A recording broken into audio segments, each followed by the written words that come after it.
Assalamualaikum warahmatullahi wabarakatuh. Salam sejahtera bagi kita semua. Shalom, Om Swastiastu, Namo Buddhaya, salam kebajikan.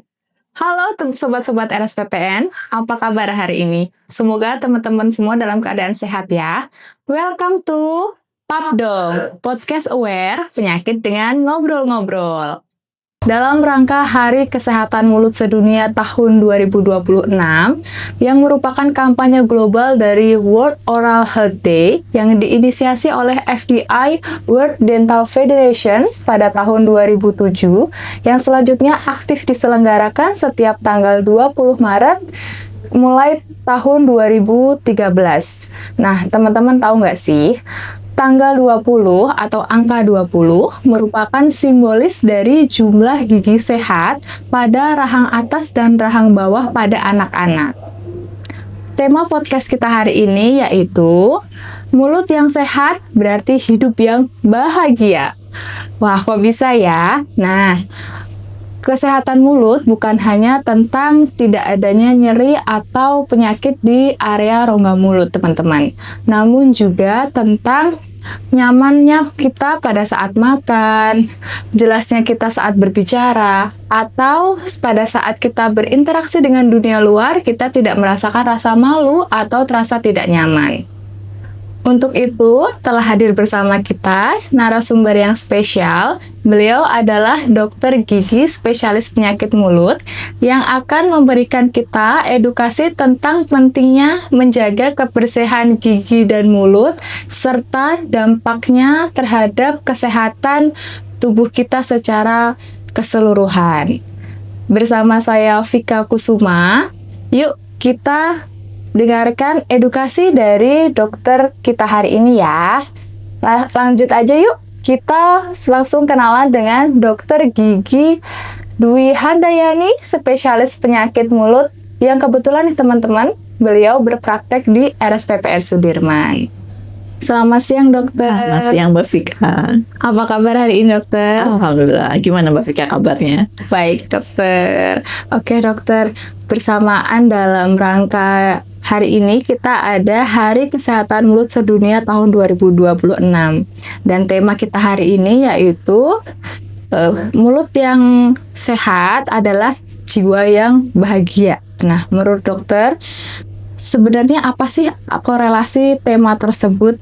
Namun, sebelum dokter menjawab, boleh dong kenalan dulu sama sobat-sobat RSPPN yang sudah stay tune di podcast kita hari ini. Silahkan dokter. Oke, halo sobat-sobat RSPPN. Saya dokter gigi Dwi Handayani, spesialis penyakit mulut, yang kebetulan belum setahun ini ya bergabung di RSPPN ya Mbak Vika. Tapi semoga dengan adanya spesialis penyakit mulut bisa melengkapi sobat-sobat RSPPN. Jadi di RSPPN ini sudah lengkap Mbak Vika seluruh spesialisasi kedokteran gigi. Semoga bisa lebih meningkatkan pelayanan gigi dan mulut di RSPPN. Oke, akan saya jawab langsung. Boleh dokter. Oke, jadi apa hubungannya kesehatan mulut dengan hidup bahagia gitu ya. Sekarang kita balik lagi nih, sehat itu apa sih gitu ya. Sehat itu kan kondisi di mana kita sehat selain jasmani juga rohani, sehingga kita bisa hidup produktif secara sosial dan ekonomi. Nah, bahagia sendiri apa? Bahagia itu pada saat rasa positif yang muncul setelah apapun yang kita lakukan atau kondisi apapun yang terjadi pada diri kita. Mulut, ya alhamdulillah Allah sudah kasih kita organ yang fungsinya Masya Allah ya Mbak Vika ya. Ada seperti tadi Mbak Vika sebutin ya, bisa membantu untuk pengucapan, pengunyahan, penelanan, di mana banyak sekali dalam mulut itu ada bibir, ada lidah, ada gigi. Nah, kalau salah satu dari mereka itu Mbak Vika ternyata tidak sehat, ada gangguan lah gitu ya. Jangan bilang sakit lah, ada rasa nggak nyaman aja. Berarti kan tidak ada tidak muncul tuh sisi positifnya, berarti otomatis itu tidak bahagia. Jadi itu sangat-sangat berhubungan. Jadi jangan hanya itu cuma mulut juga sangat berhubungan ya. Apalagi lewat mulut kita makan, kita bicara, seperti itu Mbak Vika. Oke dokter, untuk apa saja sih dok penyakit rongga mulut yang paling sering kita temui di masyarakat, yang mungkin nih masyarakat ini nggak sadar kalau itu tuh sebenarnya penyakit mulut gitu dokter? Kalau dari Kemenkes ya Mbak Vika ya, jelas kalau surveinya tetap sih karies ya. dari karena kita lihat anak-anak aja banyak sekali tuh rampant karies ya. Tapi ditambah saya sebagai spesialis penyakit mulut, saya mungkin menambahkan ya, karena saya lebih mengkhususkan tentang jaringan lunak mulut nih Mbak Vika ya. Jadi selain karies atau misalnya ada gangguan di gusi, jaringan penyangga gigi, kita juga harus memperhatikan jaringan rongga mulut yang lain. Jadi mukosa yang di dalam daging nih, di dalam pipi ini atau di lidah, itu juga bisa ada gangguan, bisa ada jamur, bisa terkena infeksi bakteri gitu Mbak Vika. Jadi nggak cuma sekedar karies aja gitu. Biasanya sariawan sih yang masyarakat awam tuh taunya walaupun luka semuanya dibilang sariawan gitu ya. Atau kadang-kadang ada putih-putih, ini apa ya dok gitu misalnya, ternyata jamur gitu Mbak Vika. Nah, untuk yang sudah dokter jelaskan tadi, sebaiknya kita itu memeriksakan mungkin sariawan yang berkelanjutan atau lesi-lesi atau luka-luka itu kapan sih dok waktu yang tepat untuk memeriksakan ke dokter gigi itu? Jadi kalau ada sariawan atau luka, kalau sudah berlangsung lebih dari 2 minggu, sebaiknya diperiksakan ke dokter gigi Mbak Vika. Apalagi misalnya nih sariawannya kita perhatikan, makin membesar gitu ya, atau ada makin sakit, atau lagi sariawan tapi ada keluhan lain di dalam tubuh kita ya, nggak cuma di mulut aja. Jadi sebaiknya itu langsung diperiksakan ke dokter gigi terdekat. Oke dokter, dokter kan tadi sudah menjelaskan ya maksimal itu 2 minggu. Namun jika ternyata sariawan atau luka itu sudah lebih dari 2 minggu, tapi kita sendiri sepertinya merasa, ini kayaknya nggak apa-apa deh. Sebenarnya itu apa sih dok penyebabnya, kok sariawannya itu kok bisa lama banget atau lukanya itu bisa lama banget? Dan apa yang harus kita lakukan nih kalau kita sudah mengalami hal tersebut? Oke, jadi kalau sariawan yang masyarakat mungkin ketahui, di dalam medisnya itu kan dibilangnya stomatitis aftosa rekuren namanya Mbak Vika. Ternyata secara jurnal untuk penyebab sendirinya tuh belum diketahui, tapi faktor pencetusnya tuh banyak gitu ya. Dan itu harus kita konsultasi ke dokter gigi, karena kalau kita tidak tahu pencetusnya gimana kita mengobatinya kan ya. Kalau misalnya kayak Mbak Vika datang, kan kita tanya-tanya ya, dokter akan melakukan anamnesis, baru melakukan diagnosis gitu ya. Pencetusnya tuh bisa aja karena stres gitu kan, ya wajar nggak sembuh-sembuh. Kalau misalnya lagi ujian saya dok gitu kan, ya udah kalau gitu ya sabar aja ya misalnya gitu ya. Atau misalnya dietnya ketat, berarti kan ada kekurangan nutrisi tubuh kita, makanya jadi sariawan. Atau trauma, jadi ada gigi yang tajam gitu, dan gigi yang tajam itu tidak diobati, tidak ditambal atau tidak di grinding, tidak diasah, ya pasti akan sariawan. Jadi pencetusnya macam-macam, bisa jadi ada infeksi, berarti kita harus kasih obat gitu kan ya. Atau memang genetik, jadi memang keturunan, ya mau diapain juga nggak bisa diapain ya, karena emang bapak ibunya, saudara-saudaranya rata-rata emang sariawan gitu. Yang bisa kita sebagai dokter gigi, terutama spesialis mulut itu lakukan, itu hanya mengurangi rekurensi. Maksudnya frekuensinya Mbak Vika. Jadi sariawan itu memang tidak akan sembuh. Jadi paling kita hanya bisa mengobati biar durasinya tidak terlalu lama. Misalnya biasanya 2 minggu jadi seminggu gitu kan. Atau frekuensinya misalnya sebulan sekali pasti ada gitu. Misalnya ini enggak, misalnya 2 bulan sekali baru ada kan gitu ya. Atau tingkat rasa sakitnya gitu. Biasanya kalau diukur 1 sampai 10 gitu misalnya. Sakit banget tuh kalau saya lagi kambuh sariawannya sampai 8 gitu. Nah, karena dia ke dokter gigi misalnya, kita ada kasih terapi bisa dengan pengobatan atau dengan laser, bisa jadi 5 gitu misalnya, kayak gitu Mbak Vika. Jadi tetap harus konsultasi dulu ke dokter gigi, atau bisa jadi saya nggak apa-apa kok, nggak ngerasa apa-apa kok, ternyata ya maaf misalnya, jangan sampai sih ternyata itu sudah mengarah ke keganasan. Makanya tetap ya harus aware sama kesehatan rongga mulut kita gitu. Nah, dokter, untuk sariawan sendiri atau penyakit-penyakit mulut sendiri itu katanya bisa mempengaruhi ke penyakit lainnya seperti diabetes atau jantung. Sebenarnya mekanisme sederhananya tuh seperti apa sih, Dok? Jadi di rongga mulut kita itu kan memang entry awal ya, makanan segala macam, di mana dalam rongga mulut itu ada bakteri. Bakterinya itu ada yang baik, ada yang jahat gitu. Pada saat bakteri yang jahat yang lebih lebih tinggi lah ya, viral loadnya tuh lebih tinggi, infeksi bakterinya lebih tinggi, bakterinya bisa macam-macam masuk ke dalam tubuh, bisa lewat aliran darah, bisa racun. Bakteri itu kan menghasilkan racun ya, racunnya bisa juga lewat masuk ke dalam darah, atau respon tubuh kita juga menimbulkan bisa alergi atau bahkan jadi autoimun gitu ya. Nah itu kalau untuk Mbak Vika tanya jantung misalnya ya, itu bakterinya bisa masuk ke aliran darah, masuk ke jantung gitu. Jadi darah ada infeksi misalnya yang paling umum, kalau fokus infeksinya dari rongga mulut nih, dari gigi, endokarditis biasanya gitu.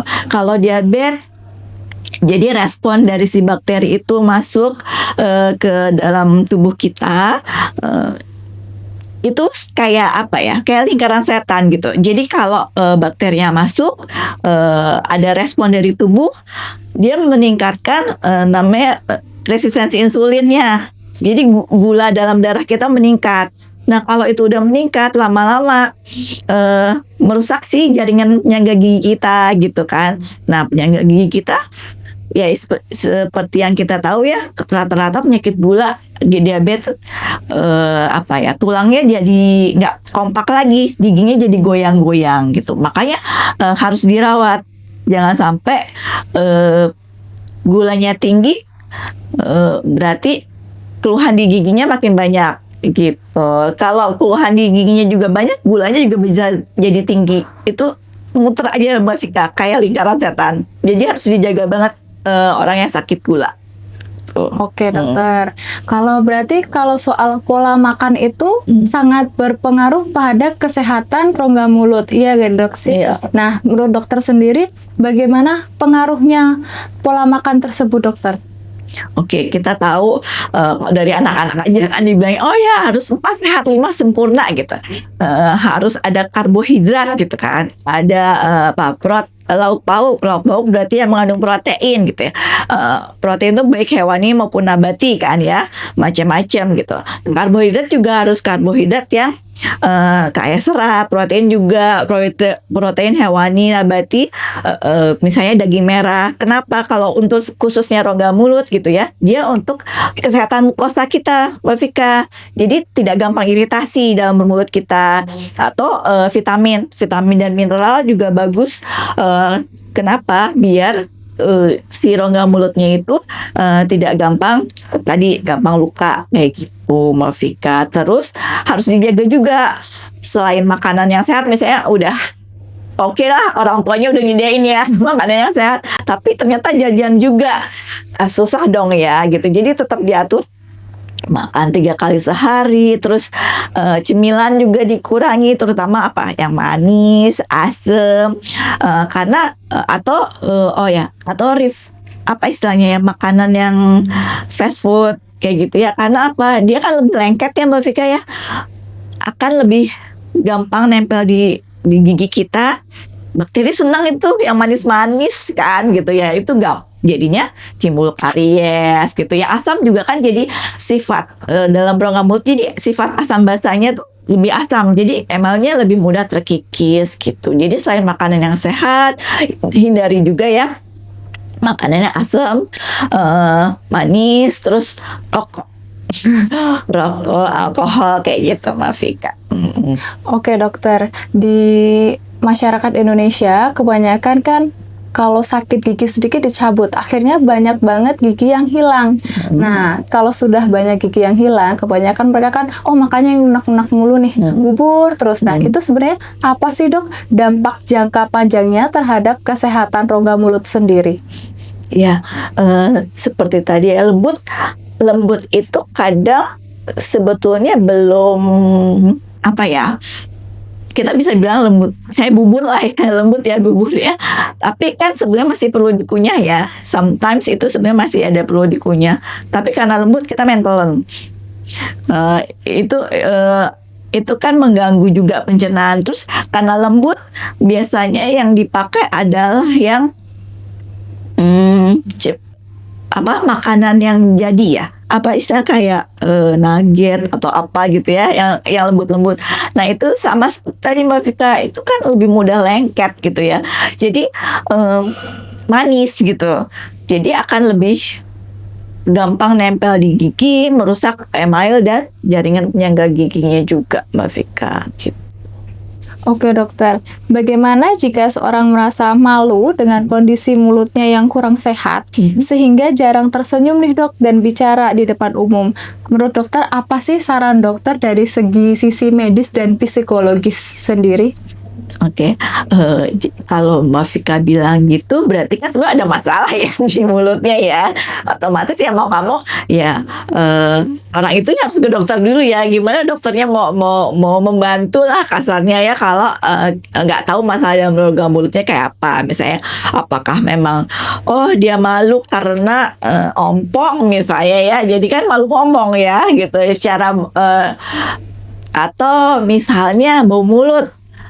Jadi mau ngomong malu gitu, orang akan komplain, secara psikologis juga akan pokoknya jauh-jauh jadi orang, malah mungkin kalau yang ekstrim mungkin jadi cenderung introvert gitu kan. That's why pokoknya dia harus datang dulu. Jadi kita harus anamnesa dulu ya, sebenarnya masalahnya apa. Kalau memang masalahnya adalah memang karena gangguan dalam rongga mulutnya, ya pasti akan kita rawat ya sesuai dengan keluhan yang ada gitu. Dengan merawat dengan sesuai keluhan yang ada, ya diharapkan masalah psikologisnya memang teratasi. Tapi kalau memang ternyata masalahnya kebalik nih, karena masalah psikologisnya sampai nggak jaga kesehatan rongga mulutnya, ya berarti kita juga bisa menyarankan pasien untuk misalnya kerjasama dengan psikolog gitu. Jadi memang tetap harus konsultasi dulu ya ke dokter gitu. Saran dokter sendiri nih, apa kebiasaan sederhana yang paling efektif untuk menjaga kesehatan rongga mulut dalam keseharian kita ini dok? Sebenarnya simple ya, udah sering denger gitu ya, tapi ya kita ngingetin lagi aja ya. Intinya sikat gigi, penting banget sikat gigi, walaupun kadang males dilakukan ya. 2 kali sehari cukup kok gitu ya, pagi setelah sarapan, malam sebelum tidur. Terutama orang-orang yang misalnya susunan giginya tidak terlalu teratur, jangan lupa habis sikat gigi pakai benang gigi ya, karena sisa-sisa makanan itu kalau susunan giginya tidak teratur, biasanya tuh nggak dapet tuh Mbak Vika, pakai sikat gigi aja. Jadi harus pakai benang gigi untuk diambil sisa makanannya. Terus jangan lupa bersihin lidah ya, lama-lama, karena kalau lidahnya kotor, jamur bisa timbul, bakteri bisa timbul, nanti bau mulut segala macam kan gitu ya. Terus ya tadi makanannya diatur, dijaga ya, jangan makan minumannya juga jangan yang bersoda, jangan ngerokok, sekali lagi jangan ngerokok. Kayaknya dokter gigi anti banget ya mau ngomongin memang karena bahaya banget gitu ya. Nah ini pertanyaan terakhir nih dok. Di dalam rangka Hari Mulut Sedunia ke 2026 ini, menurut dokter apa sih pesan apa yang mau dokter sampaikan kepada masyarakat agar mereka lebih aware dan peduli terhadap kesehatan mulut sendiri dokter? Oke, mungkin apa ya? Ya tips-tipsnya seperti tadi ya, tetap menjaga kebersihan rongga mulut. Karena mulut yang sehat itu tidak cuman dengan senyum yang cantik gitu ya. Ternyata senyumnya cantik tapi dalamnya ternyata lubang semua kan. Aduh, sedih ya kalau saya sebagai dokter gigi gitu ya. Jadi tetap harus menjaga kesehatan rongga mulut. Kontrol 6 bulan sekali ke dokter gigi, jangan lupa. Walaupun mungkin ngerasa nggak ada keluhan apa-apa, jangan lupa tetap kontrol ke dokter gigi. Karena mulut yang sehat, kalau bagi saya mulut yang sehat adalah tubuh yang sehat juga. Tubuh yang sehat, maka kita bisa beraktivitas dengan baik, maka hidup kita juga bahagia. Oke, teman-teman semua, sudah sampai nih kita di penghujung acara dong. Sayang banget ya, padahal mungkin masih banyak banget yang pengen dibahas ya. Oke, teman-teman semua, apa yang sudah disampaikan oleh Dr. Dwi Handayani, spesialis penyakit mulut, menegaskan bahwa kesehatan mulut itu memiliki peranan yang sangat penting terhadap kebahagiaan kita. Jadi mulut itu bukan hanya kita merasa sakit, terus luka ataupun apa, itu bisa mempengaruhi kesehatan kita secara keseluruhan dan juga dapat mempengaruhi kebahagiaan kita. Seperti meliputi kita kejelasan kita saat berbicara, pola makan kita yang bagus juga sangat mempengaruhi dalam kita mengunyah makanan, kita merasa nyaman, dan juga saat berinteraksi dengan dunia luar atau dengan orang-orang lain kita berasa nyaman dan tanpa ada rasa malu, alias kita tuh pede banget ya dok ya, ibaratnya gitu. Nah, untuk teman-teman semua yang mungkin pengen banget menjaga kesehatan mulut, itu gampang banget caranya. Jangan lupa periksa ke dokter gigi setiap 6 bulan sekali. Bahkan ketika teman-teman mungkin merasa ada yang luka atau nyeri ataupun sakit dalam rongga mulut atau sekitar gigi, segera periksa ke dokter gigi terdekat. Gitu ya teman-teman. Oke dokter, terima kasih untuk edukasi kita hari ini ya dok. Nah untuk teman-teman semua, terima kasih sudah bergabung di podcast kita hari ini. Semoga apa yang telah diedukasikan oleh Dr. Dwi Handayani, spesialis penyakit mulut, dapat bermanfaat dan menambah wawasan kita semua. Teman-teman semua yang mungkin masih pengen ngobrol-ngobrol nih sama Dr. Dwi atau mau periksa, boleh ya segera periksakan jika terjadi keluhan, atau juga boleh nih konsultasi lebih lanjut ya dok ya, karena kebetulan Dr. Dwi juga berpraktek di RSPPN Sudirman. Nah teman-teman, supaya nggak ketinggalan info dari kita semua, jangan lupa ya follow Instagram kita di @rsppnsudirman.id. Dan jangan lupa tinggalkan jejak teman-teman dengan cara klik like, komen, dan subscribe di YouTube RSPPN Sudirman. Sekian dari kami. Terima kasih. Saya Vika Kusuma, pamit undur diri. Wassalamualaikum warahmatullahi wabarakatuh. Shalom, Om Santi Santi Om, Namo Buddhaya, salam kebajikan. Sehatku, sehatmu, sehat kita semua.